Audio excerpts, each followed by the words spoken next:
Le baiser sous scellé, chronique parfumée d'une trahison.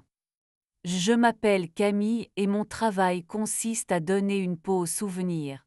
On dit né pour faire court, mais ce que je fais ressemble plus à de la broderie. J'assemble des fils invisibles bergamote, santal, osmanthus ambre gris pour tisser une histoire qui tient au poignet.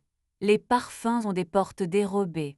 Ils entrent par la narine, s'installent dans la poitrine et si vous n'y prenez garde, ils déplacent les meubles. Julien, l'homme avec qui je vivais, n'aimait pas l'idée qu'un flacon puisse rivaliser avec un regard. Ce que tu sens n'existe pas, disait-il en riant, ce que tu vois, oui.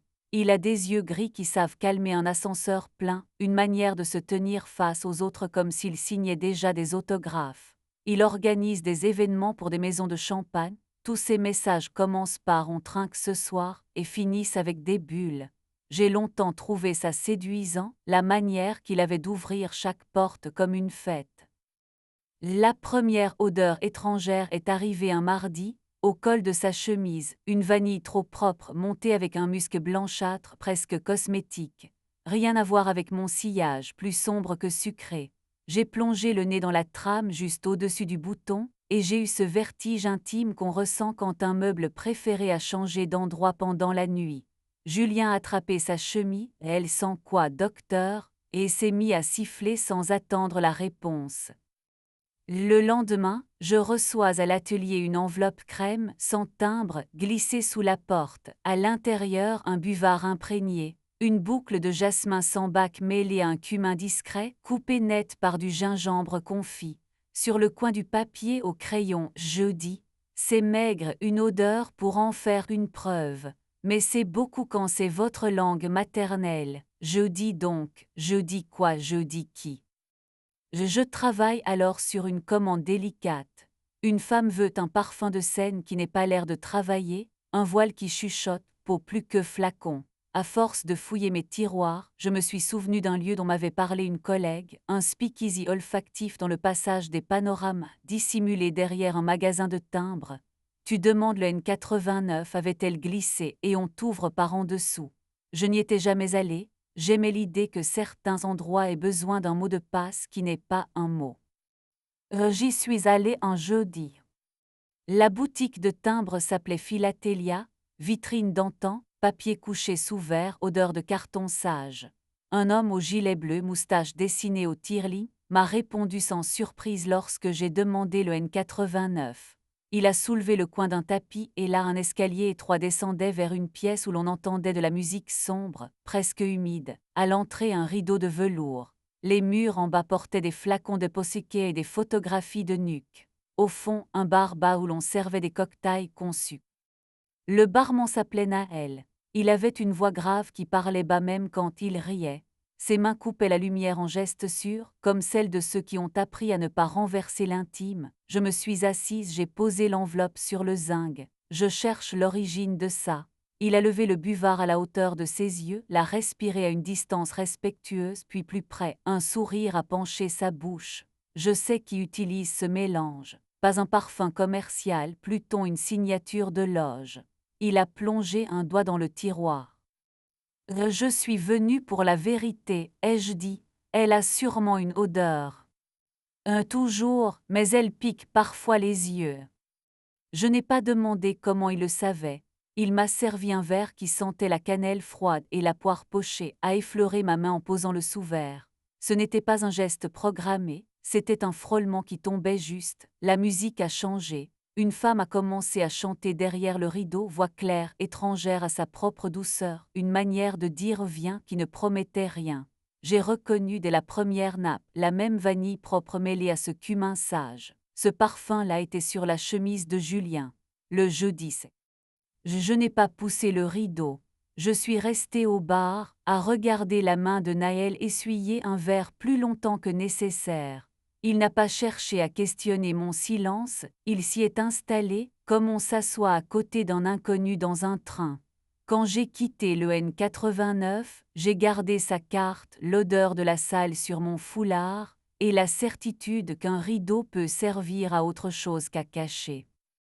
J'ai appelé le numéro le lendemain. Une voix féminine a répondu. Elle s'appelait Clara. Nous avons parlé 5 minutes, elle croyait que j'appelais pour un contrat. On me dit que vous faites des parfums sur mesure pour la scène, a-t-elle dit. On me dit aussi que vous êtes loyal même quand ça pique. J'ai dit que c'était vrai, j'ai proposé un rendez-vous vendredi pas jeudi dans mon atelier. Elle a ri, un rire franc qui n'a pas l'habitude de se justifier. Est venu s'entraîne. Un Jean, une chemise blanche qui soupirait d'être repassée, des bracelets qui racontaient des vacances au bord de l'eau. Elle a posé son sac, s'est assise, a pris mes mouillettes en main comme des cartes de tarot. Son cou portait la vanille propre. À la fin de nos essais, elle s'est levée, m'a regardé droit. On se connaît peut-être, a-t-elle dit. Pas de face mais de profil. Jeudi dernier, vous êtes passé au N89. J'ai maintenu mon regard. Je compose pour la scène, ai-je dit, et pour les scènes annexes. Elle a baissé les... Oh, il s'appelle Julien. Oui. Je ne savais pas qu'il était accompagné. Il m'a dit la version confortable. Il connaît bien les versions. Il n'y a pas eu de cris ni d'insultes. Clara m'a tendu la paume, y a déposé le buvard que j'avais glissé dans l'enveloppe. Je ne garderai pas ce parfum-là, a-t-elle dit. J'en veux un qui ne vole rien à personne. J'ai senti en elle la même fatigue que dans mes poches. Nous avons parlé de scènes de peur, d'envie qu'on confond avec l'amour. Quand elle est partie, elle m'a serré sans embarras. Je chanterai autre chose jeudi, a-t-elle promis. Le soir, Julien a prétendu un dîner pro. Je lui ai demandé presque gentiment ce qu'il pensait de la fidélité. Il a fait tourner sa fourchette comme un micro. C'est un joli mot, a-t-il répondu, mais il rétrécit vite si on le lave souvent. J'ai souri sans montrer les dents. Il a enfilé sa veste, a laissé une trace de vanille dans l'entrée, comme quand on ferme trop fort un livre et que les pages expulsent de l'air. J'ai rappelé Naël, sa voix a fait plus chaud que la météo. Tu peux passer si tu veux. Il avait dit tu sans signe de ponctuation. Au N89 le bar était plus bas que d'habitude ou bien c'était moi. Il m'a fait asseoir au bout du comptoir, là où la lampe aurait volontiers défait mes cheveux. Il a aligné devant moi 3 flacons ambrés sans étiquette, puis il a ouvert un bloc-notes. On invente un parfum pour les questions qu'on n'ose pas poser, a-t-il proposé. Et pour les réponses qu'on sait déjà. Nous avons travaillé sans nommer les choses. Il m'a fait respirer un vétiver qui sentait le propre sans l'innocence, un accent de peau chauffée au soleil, une trace de figue verte. Ses doigts tenaient les mouillettes entre mon pouce et l'index, les ont retirées d'un geste fluide, puis eux-mêmes ont frôlé ma peau. Je sentais le grain de papier, l'alcool qui s'évapore, sa paume juste là. Il m'a demandé d'ouvrir la bouche, à souffler légèrement pour déplacer la perception. Je ne sais pas si c'était nécessaire, mais j'ai senti autre chose que des molécules. Comment s'appellera-t-il a-t-il demandé, quand la formule a arrêté de chercher. Un scellé. Il a répété le mot à mi-voix, comme on répète un baiser pour voir s'il tient. Nous avons bu de l'eau. Il a posé sa main sur le zinc à côté de la mienne, suffisamment près pour que l'air se réchauffe, suffisamment loin pour que je sente la décision me revenir. J'ai penché la tête, j'ai approché mon front du sien. Un contact d'abord timide, un échange d'électricité douce. Sa bouche a effleuré la mienne, a attendu mon oui silencieux, puis s'est déposé pour de bon. Un baiser qui n'a pas besoin d'alibi, il avait le goût de poire et de prudence. Je ne suis pas montée chez lui ce soir-là. J'ai marché jusqu'à la Seine, j'ai regardé les balustrades comme on lit les lignes de sa main. Chez moi, l'appartement sentait encore une fête où je n'étais pas invitée. J'ai dormi du côté de la fenêtre. Le jeudi suivant, Clara a chanté un répertoire neuf. Pas de vanille propre, elle portait un sillage de thé noir, de peau blanche et de pluie. Je suis restée derrière, invisible. Julien est entré tard, sans me voir, avec la même manière d'écrire je partout. Je n'ai pas attendu qu'il sorte. À la fin, dans la ruelle, je l'ai intercepté. Il a eu cette expression d'homme qui pense à son prochain mensonge alors qu'on lui demande le précédent. Je lui ai tendu un mouchoir parfumé aux scellés. Il a inspiré par réflexe à pan. C'est quoi a-t-il demandé. Est-ce que tu ne sentiras pas sur moi si tu ne changes rien? Il a tenté un rire, je n'ai pas ri, je lui ai dit ce que je savais, ce que je refusais, ce que je choisissais. Il a perdu son ironie et a trouvé sa colère, elle lui allait moins bien. Tu n'es pas parfaite non plus, a-t-il lancé, on t'embrasse toi sur des zingues. Je l'ai regardé traverser sa propre phrase. Oui, ai-je répondu, et je sais avec qui. Il a voulu faire demi-tour vers le bar, je me suis mise devant, paume ouverte. Ce n'est pas le moment d'abîmer ce qui n'est pas à toi. Il a fini par repartir. L'odeur de sa colle. J'ai envoyé un message à Naël, je veux bien le tester ailleurs que sur du papier. Il n'a pas posé de questions sur le, il a écrit, viens, ou je viens, j'ai répondu, viens. Chez moi, il n'a pas touché au romarin sur le rebord de la fenêtre, ni au flacon sur la table. Il a enlevé ses chaussures avec un soin presque ancien, a posé sa main contre ma joue. Nous nous sommes embrassés sur le pas de la cuisine, comme si ce seuil contenait mieux la fièvre. Mes doigts ont glissé sous sa chemise, ont rencontré une peau qui savait se taire et parler à la fois. Il m'a porté à moitié, c'est une façon de dire qu'on se portait l'un l'autre jusqu'au canapé. Nous avons pris notre temps. Défaire un bouton, c'est déjà raconter qu'elle. Et ce n'était pas une vengeance, c'était une validation, j'étais vivante autrement que par réaction. Le matin, la lumière a traversé le lin de mes rideaux comme un secret bienveillant. Naël m'a préparé un café trop serré. Nous avons ri de rien. Il a noté au feutre sur le flacon, scellé, version peau, puis il est parti travailler. Son départ ne sonnait pas comme une fuite, il avait la ponctuation juste. J'ai écrit à Julien que je déménageais, pas plus d'explications, elles avaient été données. Il a répondu par un tu reviendras sans point. Je ne suis pas revenu, les objets m'ont aidé à faire de l'air, j'ai donné, vendu, respiré. Mon atelier est devenu mon adresse principale, j'y ai installé une banquette pour les nuits sans phrase. Clara m'a envoyé un message une semaine plus tard. Jeudi, je dédie une chanson aux femmes qui n'aiment pas qu'on leur fasse l'inventaire. J'y suis allée. Naël m'a réservé une place.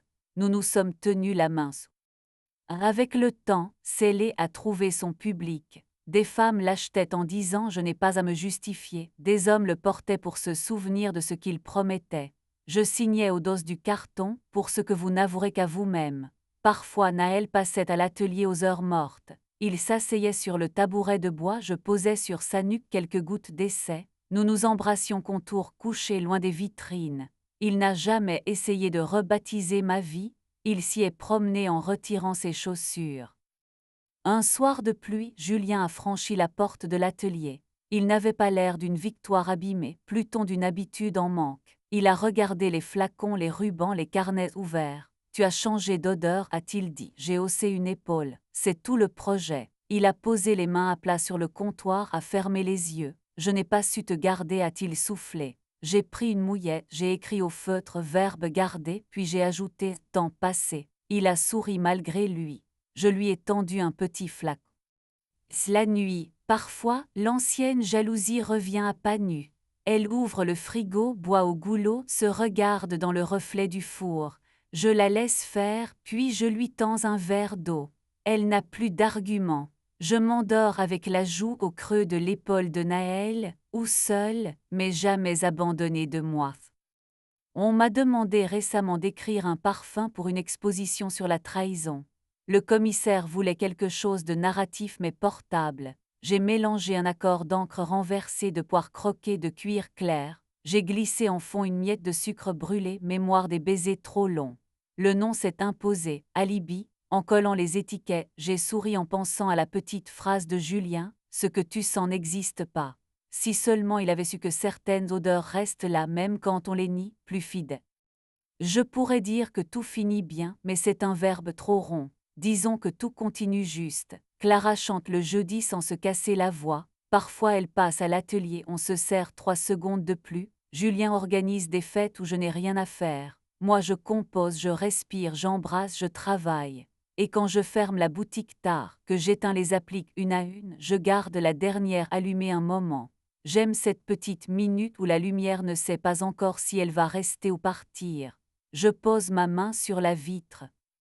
L'autre soir, Naël m'a rejoint au passage des panoramas. La pluie avait lavé les pavés, l'air sentait la pierre propre et les parapluies. Il a glissé une mouillette entre mes doigts. Nouvelle idée, a-t-il dit. Une note de peau qui dit oui sans expliquer pourquoi. Il l'a levée devant mon nez. Je l'ai respirée à la distance respectueuse puis plus près. J'ai reconnu notre histoire, pas une vengeance, pas un rattrapage, juste l'exactitude d'un présent. Je lui ai pris la main. Et nous avons marché ensemble vers la rue qui remontait, sans rideau.